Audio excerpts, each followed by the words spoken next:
Hey, grace and peace, everyone. This is Charles here with another Midweek Recharge. And this week, I want to look at the progressive relationship or the progressive nature of God's relationship with humanity.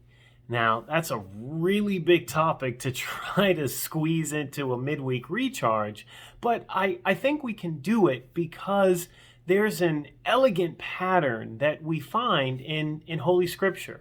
So if you think back to when the burgeoning of God's relationship with humanity really started, it involved God's presence, right? God's presence was right there in the garden with Adam and Eve, and that was the intended design, this very intimate and close personal relationship.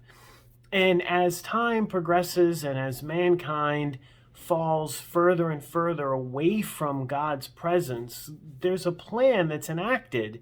And the plan is always about bringing God's presence among humanity. And so Moses goes up to a mountain, fast forward, a couple of thousand years or so, and Moses goes up to a mountain and is in God's presence and gets the documentation, gets the formation of what an ideal society looks like in relationship with God. And part of that includes the blueprints for this tent, this movable tent that will travel with the children of Israel so that God's presence is always near. And as the children of Israel begin to populate a land and form a nation, additional blueprints are given by God for this temple, this more permanent house for God's presence. But God was desiring an intimate relationship with all of humanity, not just with a particular group and not just in a single place. And so fast forward another 1,000 years or so, and during this particular international celebration called Pentecost, where Jews from all over the world, all different cultures and all different nationalities, but all practicing the Jewish faith, come back to Israel for pilgrimage. And it was on a particular Pentecost that God fills a group of Christ followers with his presence.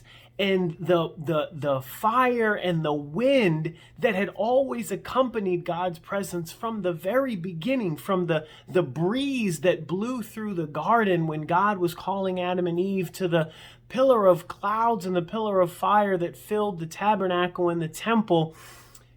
Fire and wind fills the upper room where the disciples are, and they are given this gift to preach this universal message of God's presence. And so my reminder, not so much of a challenge, is to remind you that God desires an intimate relationship with you.